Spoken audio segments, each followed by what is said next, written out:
So now we're going to go back to the models here.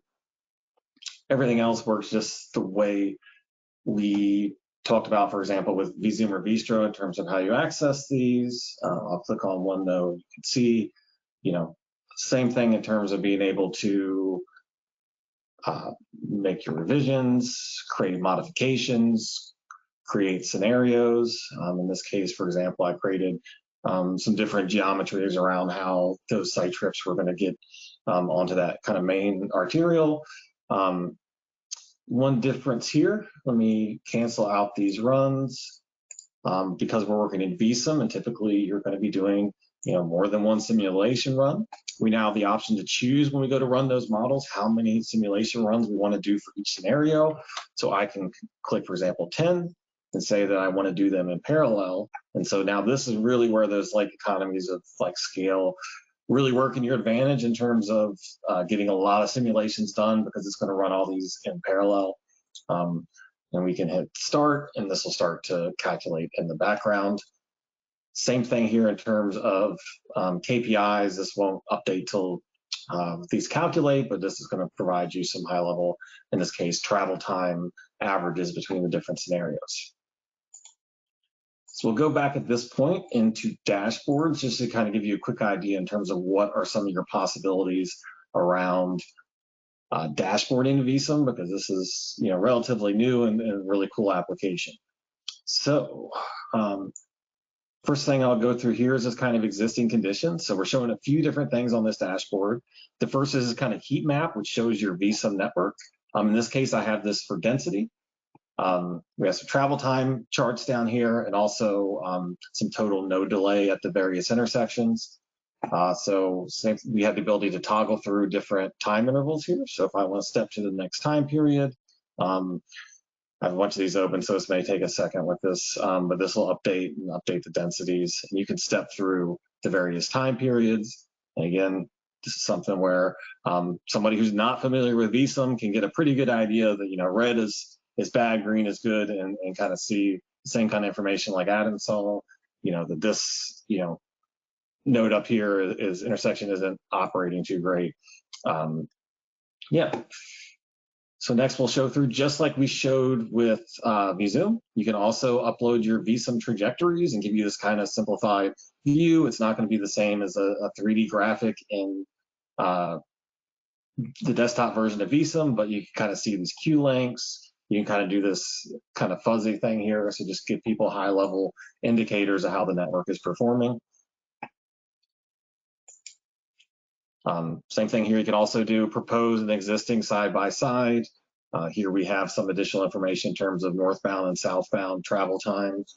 And if we go through, maybe look at the maximum here, this will give us maximum maps for the density in both the proposed and the existing, as well as the travel times once that loads up here. There you go.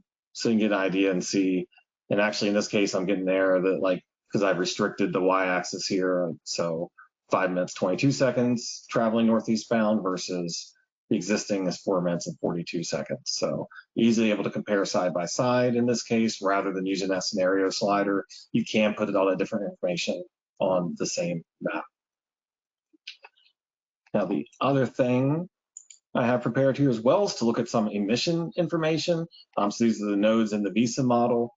So we've got some totals for the intersections. This is a carbon dioxide, or carbon monoxide rather, generated by each of these intersections totaled up.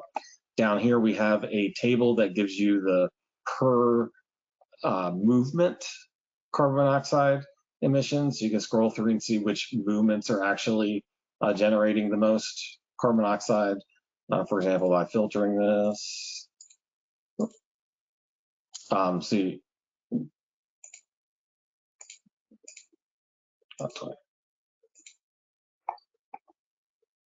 okay, and see that intersection up here is the reason that is the highest, which you kind of expect based on what we've seen so far. And you're also visualizing it here. We can toggle these through the time intervals as well. So if you want to see an average instead of the total, you can do that, and it will update everything. Now, for example, here, because this intersection is a little bit further from our study area, so maybe we're not as concerned about that.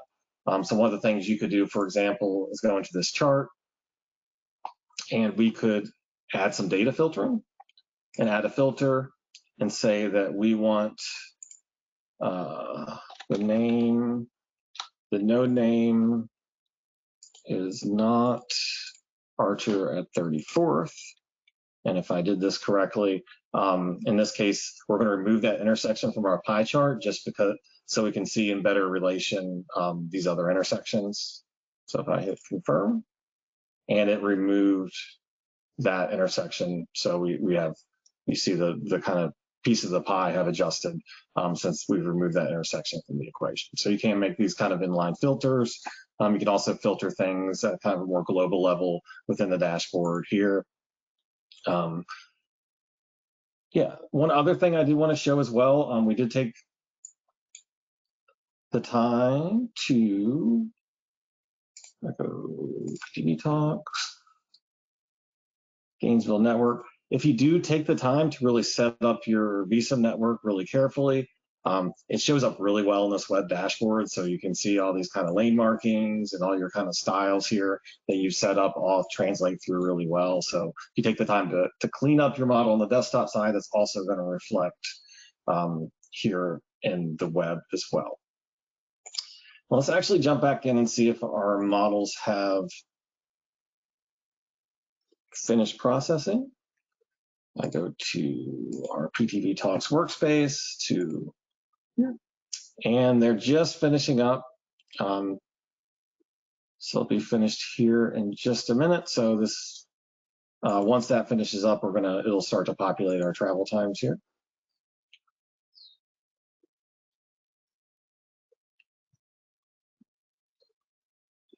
So in this case, we run it for 7 minutes, and this has been processing a total of 20 of these simulations, all in parallel.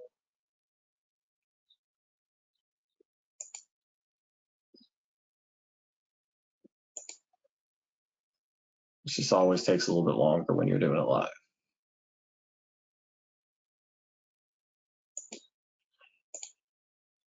So that'll finish, but I think that's it from my side